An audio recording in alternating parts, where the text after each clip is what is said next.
Дараагийн мэдээг танилцуулъя.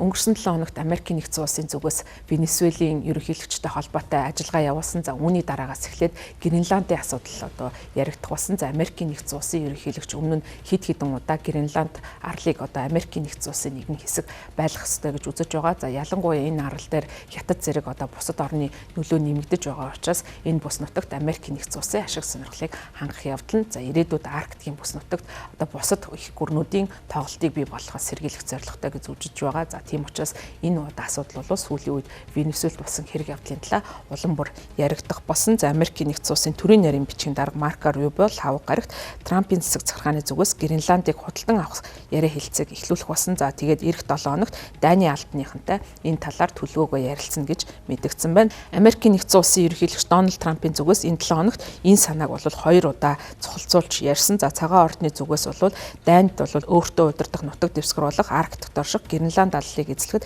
цэргийн хүч ашиглах боломжийг өгөөсгөөс татгалзсан ийм мэдээллийг хийсэн. За Марко Рубиогийн хувьд сэтгүүлчид хандаж хэлэхдээ Гренландыг худалдан авах нь эхнээсээ л ерөнхийлөгчийн зорилго байсан гэж хэлээд бид Гренландыг хэрхэн авах талаар судалж байгаа. За энэ асуудлыг ярьсан ерөнхийлөгч нь Америкийн нэгдсэн улсын ерөнхийлөгч Дональд Трамп анхны ерөнхийлөгч биш ээ гэдгийг онцолсон. За Трамп болон түүний зөвлөгөө сүүлийн үед тус арлыг хянах хавсалтай байгаагаа дахин илэрхийлсэн. За үүний дараа Дани болон Гренландын зүгээс уулзалт хийхийг хүсэж байгаа. За энэ нь бол Венесуелийн ерөнхийлөгч Николас Мадурог баривчлах Америкийн цэргийн ажиллагаатай холбоотой айдас хүйс үүдсний дараа үүсэж байгаа юм. За цагаан ордон мигмар гарагт Америкийн нэгдсэн улсын хувьд цэргийн хүч хэрэглэх нь үргэлж сонголт байсан гэж мэдэгдсэний дараа НАТОгийн түншүүд Америкийн нэгдсэн улстай уртсмал харилцаанд орсон. За Дани ерөнхий сайд Мите Фредериксон энэ 7 хоногийн Америкийн хяналтанд орох нь НАТОгийн төгсгөл болно гэж анхааруулж мэдэгдсэн. За Марко Рубиогийн хувьд Сенатын болон төлөөлөгчийн танхимын бүх гишүүдтэй хамтран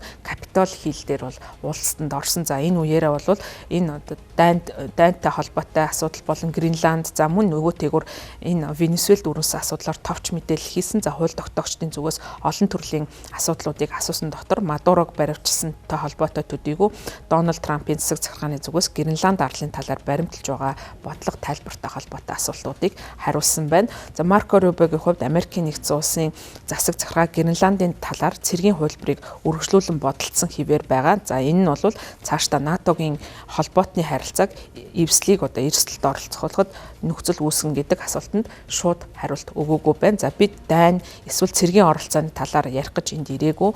Бид тэдэнтэй эх 7 хоногт уулзна.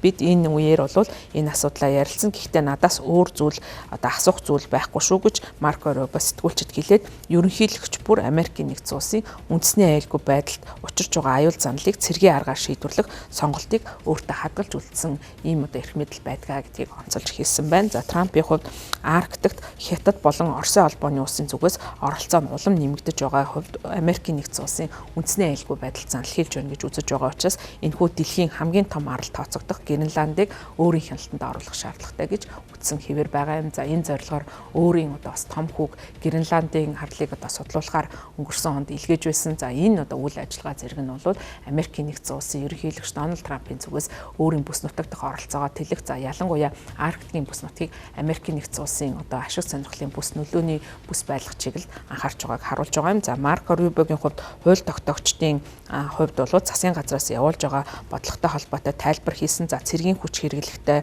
холбоотой асуудал дээр бас тайлбар хийсэн юм байна. За гэхдээ энэ асуудал нь бол маш одоо нууц байдалтай явсан учраас хууль тогтоогчид өгсөн тайлбарын талаар олон нийтэд нээлттэй мэдээлэл өгөх боломжгүй байгаа юм байна. Энэ талаар нэрээ нууцлахыг хүссэн их сурвалж мэдээлсэн байна. За энэ одоо асуудалтай холбоотойгоор Франц, Герман, Итали, Польш, Испани, Их Британий удирдагч ерөнхий сайд одоо Дани ерөнхий сайд Фредериксонтэй хамт мигмар гарагт мэдээлэл хийсэн. За ашигт малтамлаар баялаг Гренландын арал нь түүний ард түмний мэдэл байх ёстой гэсэн зүйлийг бол баталгаажуулан хэлж байгаа. За өөрөөр хэлбэл Европын холбоотны эдийн зүгээс Дани болон Гренландын аралтай холбоотой ашиг сонирхлыг нь хадгалж үлдэх юм сонирхолтой байгаа. За нөгөө талаас Америкийн нэгдсэн улсын ерөнхийлөгчийн явуулж байгаа гинтийн болон хүч хэрэглэх энэ бодлого нь Гренланд арлад ямар нөлөө үзүүлэх вэ гэдэгт бол ихээхэн анхаарал хандуулж байгаа. За асуудлыг бол яриа хэлцээгээр эхний ээлжинд шийдвэрлэхийг оролдсон. За өөрөөр хэлбэл энэ одоо арлыг худалдан авах саналыг Америкийн нэгдсэн улсын зүгээс тавих одоо юм бодолтой байгаа юм байна. За тэгэхээр цаашдаа хэрвээ энэ одоо шийдэгдэхгүй тохиолдолд хүч хэрэглэх магадлал хэвээр байгаа нь дэлхийн нийтийн их тайван аюулгүй байдлыг бас сөрөг нөлөөнд оруулах ийм нөхцөл байдлыг үүсгэх шинжтэй харагдаж байгаа.